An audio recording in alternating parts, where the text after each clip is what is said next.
Bonjour les amis, on profite d'une petite accalmie, du beau temps, un petit rayon de soleil, pas de pluie, pas trop de vent, donc les conditions idéales pour vous montrer tout ce qu'on a planté au potager. Le mandala est en 4 parties, on l'a partagé comme ça, donc je vais commencer par la partie ouest et vous montrer tout ce qu'on a planté. Alors, toujours, on va pas parler ni des fleurs, ni des fruitiers, ni des aromatiques, on va parler que des légumes parce qu'on a largement de quoi parler. Donc ici, qu'est-ce qu'on a planté? On a planté les artichauts tout en extérieur. Au milieu, vous avez des petits bâtons, ce sont les fèves. Donc ça va servir de tuteur. Toute cette partie en arrondi au-dessus, ce sont les curcubitacées. Donc vous avez les butternuts, les potimarrons, le rouge des tempes, le musqué de Provence, un pâtisson, un pâtidou, courgettes rondes niçoises, courgettes longues vertes et courgettes longues jaunes. Voilà pour les premières variétés. Là, je suis au milieu des oignons. Donc les oignons de Roscoff et les gros oignons jaunes.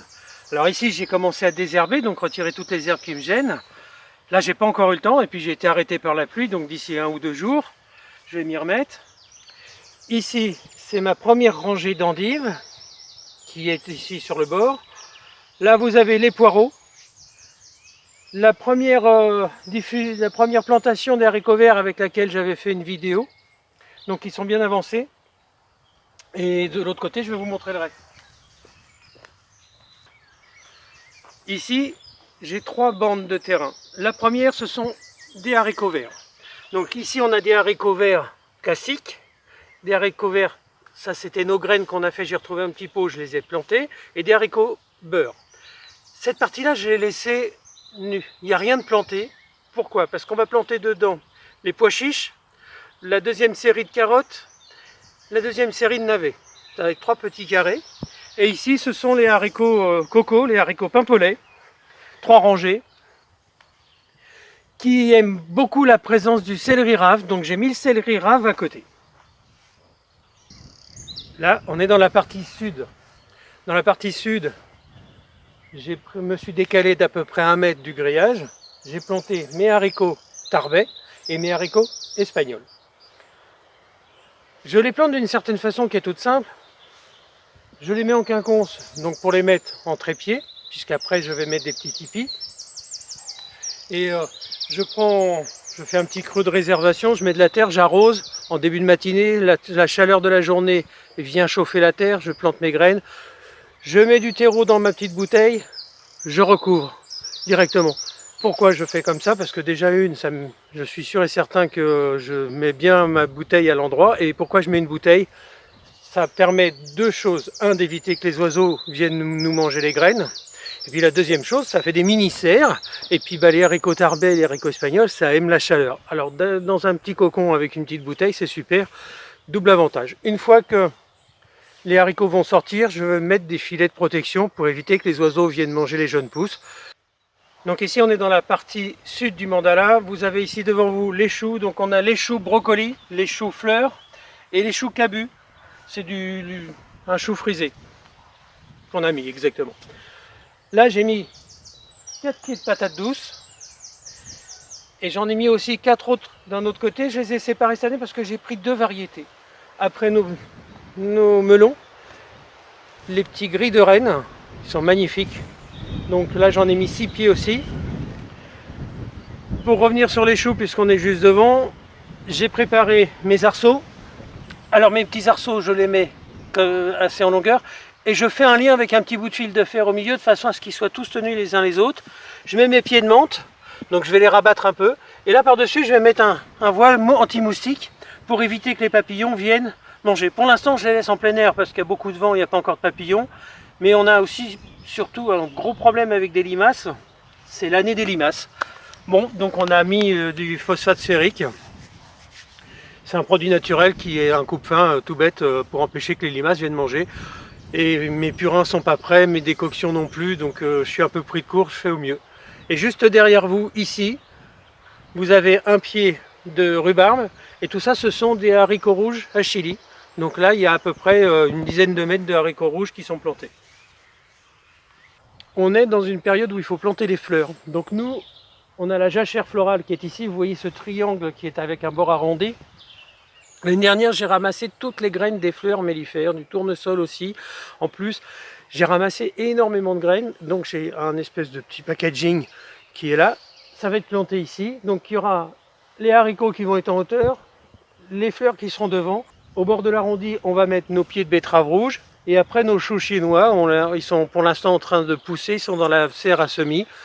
Ils grandissent, ils sont un petit peu fragiles pour être plantés. On attend quelques jours, mais il n'y a pas d'urgence puisque ça dure tout l'été.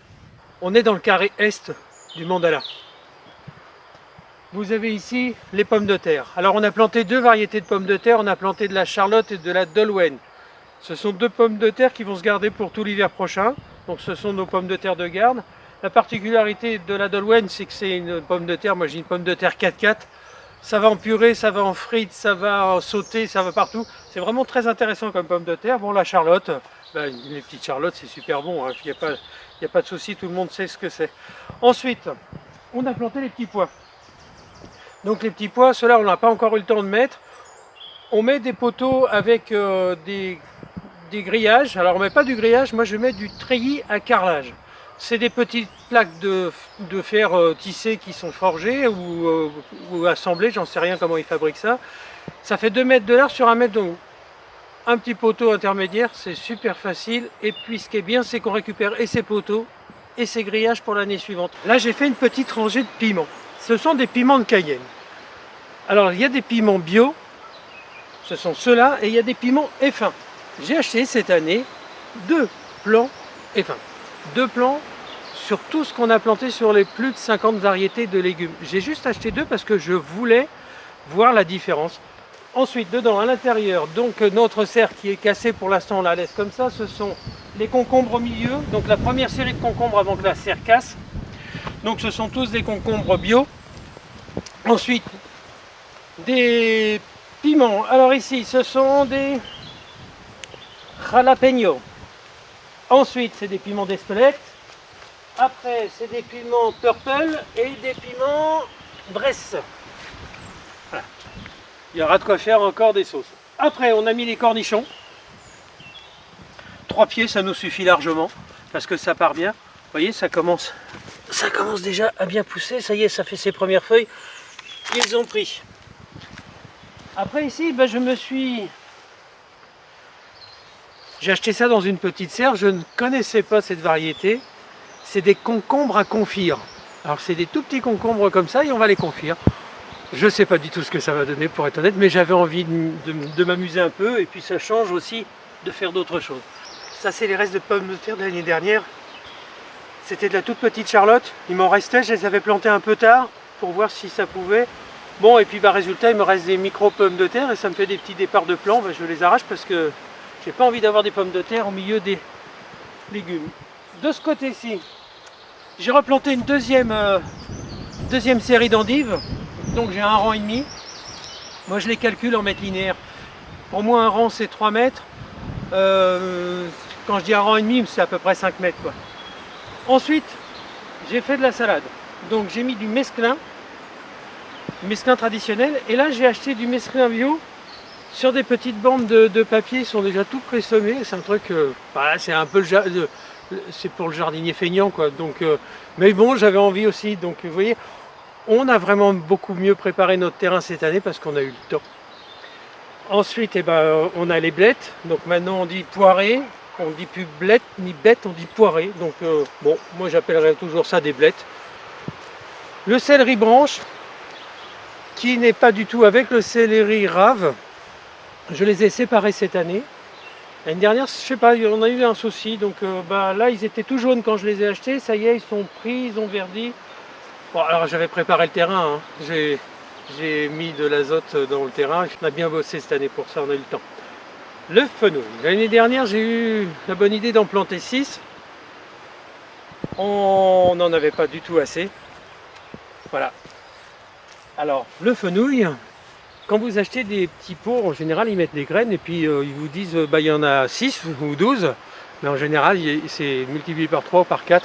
Donc là, j'avais acheté 6 fenouils. Je les ai sortis de leurs petits pots. Je les ai soigneusement partagés, replantés dans des petits pots de terre à semis. Et j'en ai 18. pour 6 achetés. C'est plutôt pas mal. Et regardez, ils font pas la gueule. Hein. Ça, ce sont les premiers navets qu'on a plantés déjà. Je crois que c'est le 17 avril qu'on a 17 avril. On les a plantés le 17 avril. On les a déjà éclaircis une fois. Bon, bah là, vous voyez, il y a de la tempête. Hein. Bon, ça, je vais le garder parce que les feuilles de rhubarbe, c'est très bon pour faire du purin. Là, c'est de la graine. On va voir ce que ça va donner. Ah, c'est joli. On a un gros nuage tout noir au-dessus de notre tête. J'espère qu'il ne va pas craquer. Il y a pas mal de vent, donc ça circule bien. Le vent, ça nous ramène aussi du beau temps. Il ne faut pas rêver, hein, parce que ça chasse les nuages. Donc ici, on est dans la partie nord du mandala. Donc c'est la partie la plus difficile. On a commencé à la travailler dès le début de l'année. C'est là où j'ai planté ma première culture d'ail, qui était sous bâche et sur butte. Alors après, moi, je suis toujours en train de faire thèse, antithèse et synthèse. Et ben j'en ai planté quand même, en même temps que je les ai plantés sur butte, j'en ai planté au cœur de la butte en me disant, je vais bien voir si ça fonctionne ou pas. Et ben j'en ai planté quelques-uns comme ça, génial, ça fonctionne. J'ai pas encore eu le temps de désherber, j'avais déjà fait une fois, je vais recommencer. Ensuite ici on a les d'autres plants d'ail. Les oignons rouges ou les oignons blancs, ça c'est les oignons blancs, après les oignons rouges. Nos petits fraisiers, vous vous rappelez, on les a déterrés. Juste un petit clin d'œil sur les fraisiers parce qu'on en a vraiment pas mal cette année. Enfin, on a réussi à les sauver parce qu'ils étaient en train de se faire dévorer. C'est bien agréable de voir des petites fleurs qui arrivent. On va voir des fraises bientôt. Et de l'autre côté, bon, c'est une grosse réussite, donc il n'y a pas de problème. Ensuite, c'est les échalotes. Carottes. Ben, j'étais super content parce que j'avais mes 3 rangées de carottes qui étaient magnifiques, plein de petites pousses. Je ne sais pas ce qui s'est passé, si ce sont des limaces ou des oiseaux. Ça s'est fait presque tout bouffer. Donc bah, qu'est-ce que j'ai fait? Puisque j'avais fait mes sillons, j'ai regratté légèrement, j'ai replanté des carottes. Bon bah voilà, ça fait partie de la vie. Tiens, salut toi. Ça va pas marcher dans les sillons tout frais. Bon, les radis, bah voilà, c'est la deuxième plantation. On commence à avoir des altises, donc il est temps de mettre les moustiquaires. Les aubergines et les pommes de terre, la dernière chose de la partie nord qu'on a plantée. Les aubergines, ça aime la chaleur, ça a besoin d'être protégé. Donc l'idéal, c'est ça, de le mettre devant la serre. C'est protégé du vent du nord. Là, on a notre brise-vent qui vient du sud-ouest. C'est protégé des vents du sud-ouest, qui sont les vents les plus importants maintenant en Bretagne. Ça aime bien l'humidité, mais pas qu'il y ait trop d'eau. Voilà, un endroit super bien installé pour eux. L'année dernière, on a une super récolte. Ensuite, on a la vitelotte, c'est les petites pommes de terre violettes qu'on a plantées. Ça, c'est parce qu'on adore se faire des petites chips et des choses comme ça. Et puis enfin, la pomme de terre, la désirée, qui est une jolie pomme de terre. C'est des pommes de terre qui sont plus grosses que les Roseval. Elles sont très goûteuses. Ce sont des pommes de terre roses, si vous n'avez pas compris, et avec une chair jaune. C'est idéal pour faire des patatos aux enfants. Je vous promets qu'ils se régalent. Et l'année dernière, on a eu des monstres qui faisaient presque 1 kg. Vous coupez ça, vous pouvez faire des gros chips. Enfin, on peut s'amuser beaucoup avec cette variété. On n'en fait pas beaucoup parce que... on ne fait pas beaucoup de pommes de terre, si, mais on a quand même prévu 150 kg de patates cette année. Donc voilà, tout pousse, tout est bien. Donc il ne faut pas oublier d'aérer la terre au milieu, puisqu'après vous allez buter. Et une fois que vous aurez buté, vous allez pouvoir mettre vos graines de lin. Parce que si vous mettez vos graines de lin là, effectivement elles vont prendre, mais seulement elles vont être, vous allez les arracher au fur et à mesure. Donc les graines de lin, c'est dès qu'on a buté. Et les graines de lin, la particularité, c'est que le lin empêche les dorifores de venir. Ce sont des plantes répulsives. Il y a un temps fou, j'ai un temps de fond. On est dans la serre, on ne va plus vous la présenter. La serre, c'est la serre à tomates. Donc qu'est-ce qu'on a profité d'avoir de la place? On a planté 12 poivrons doux d'Espagne, parce que cette année on a décidé de faire beaucoup de recettes avec du poivron et de la conserve de poivron. Et après on a 2 poivrons chocolat. Alors moi je m'étonne de rien, j'ai jamais goûté le poivron et le chocolat en même temps. Bon là on dit poivron chocolat parce qu'apparemment la peau serait marron. J'ai déjà vu des commentaires de personnes avec qui on a pianoté sur Facebook. Ils m'ont dit bon que quand la cuisson ça change, ça redevient une couleur normale, donc c'est comme un poivron vert. Bon, moi je suis curieux de goûter. Bon, le poivron et le chocolat dans mon palais personnel, on va dire ça, non, j'ai pas envie de goûter. Mais bon, on verra bien. Voilà, et puis après évidemment il ne faut pas oublier de mettre des tagettes, donc œillets d'Inde et œillets classiques, du basilic et des soucis. Les soucis sont plantés de l'autre côté puisque j'ai des repousses de l'année dernière, je vais faire des transplantations. Ce sont 3 plantes très utiles à la culture des tomates. N'oubliez pas d'en mettre. Après vous paillez, vous ne paillez pas. Nous cette année on ne va pas pailler pour l'instant parce que c'est une invasion de limaces et que les limaces arrivent à se faufiler en dessous, ou alors il faut mettre de la paille de chanvre, ça les freine un peu plus parce que le chanvre se colle sur elles. On est à l'extérieur du mandala et du potager, enfin en extérieur on a de la place. J'ai fait une expérience que je n'avais jamais fait jusqu'à maintenant, ce sont les lentilles. Ça ce sont des lentilles vertes. Ah, c'est pas vieux, hein, je les ai plantées il y a une dizaine de jours. Et ici, bah, ce sont les lentilles corail. C'est une catastrophe, ça n'a pas poussé du tout. Ça s'est pas fait manger, hein, mais ça n'a pas poussé du tout. Je ne sais pas pourquoi. Alors, si, il y a quelques graines qui sortent là-bas, donc peut-être que c'est plus tardif, mais voilà. Donc faire des lentilles, c'est d'une facilité déconcertante. Des petits rayons espacés de 30 à 40 cm, un fond de terreau, vous mettez à 1 cm et demi ça, vous recouvrez, vous tassez un peu, un coup d'arrosoir et vous laissez faire. Vous avez vu à l'extérieur, partout, on a des espaces qui sont nettoyés, prêts à recevoir. Donc ici, comme là-haut on fait la jachère florale, il y a des fleurs partout dans notre jardin, vous savez qu'on adore ça. Donc ici il va y avoir des plantes mellifères, il va y avoir de la bourrache, il va y avoir de la facélie, il va y avoir un mélange que j'ai préparé. Donc tout l'extérieur du potager est rempli de plantes mellifères. Comme ça on a des ruches qui sont pas loin, les abeilles viennent se nourrir ici et ça nous garantit aussi un joli résultat. Notre petite serre à salade. Donc vous avez vu, je l'ai posée au mois de février je crois, avec du terreau. On a déjà mangé les premières salades avec les radis, on a mangé une deuxième, ça c'est la deuxième série de salades qui arrive à être mangée d'ici peu. Et puis bah là il y a la relève. Et puis là jusqu'à maintenant on a mis les salades en intérieur et protégées parce que c'était préférable. Et on va faire un petit carré de salade à l'extérieur. On a de la mâche, on a du mesclun, non la mâche non c'est pas tout de suite pardon. On a du mesclun, j'en ai parlé. Donc on va avoir pas mal de petites salades, différentes variétés, c'est plutôt sympa. Ce sont nos petits choux chinois, pareil que pour le fenouil. Quand vous achetez en général ils vous donnent 3 pots, il y a 5, 6, 7, 8 branches dedans. Il faut prendre le temps et la patience de bien les diviser, bien les séparer et vous voyez ce que ça donne. Et là ils sont bien costauds, d'ici quelques jours on va pouvoir les planter. Ça c'est les pois chiches, ça commence à être pas mal aussi, donc ça va devenir des beaux petits arbustes. Ça c'est les choux alsaciens pour l'hiver, pour la choucroute. Vous voyez c'est la première pousse qui sort. Nos salades, bien évidemment. Du basilic, mais ça on en a déjà. Et ici bah, les betteraves rouges, ça y est. Ça c'est les plantations de Sandrine. Regardez ça. Ces jolis petits pieds. Et bien ça on va les replanter ces jours-ci. Ça a besoin d'eau. Hein. Quand c'est les semis, il faut toujours être très près de ces semis parce que sinon ça a vite fait de dessécher et de se perdre. Bon, je continuerai un peu plus tard. Voilà, on a fait le tour de notre potager. On a plus de 50 légumes différents. Si vous nous suivez, et puis je sais que vous êtes très nombreux à le faire très régulièrement, vous comprenez que notre obsession depuis l'année dernière de la fin de nos récoltes à partir du mois d'août, c'était l'année 2021. On est en plein cœur du démarrage de toutes nos cultures, on vient de planter tous nos légumes à quelque chose près.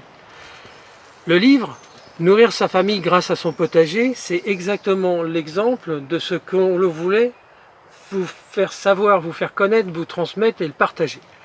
On est arrivé là à ce résultat-là Tout simplement en ayant suivi mes petites techniques qui sont relativement simples. Je le redis, jardiner c'est très facile, c'est pas compliqué, c'est du travail, c'est de l'investissement en temps, en heures, un peu financier aussi bien sûr, mais c'est facile. Je vous embrasse très fort, merci de nous suivre.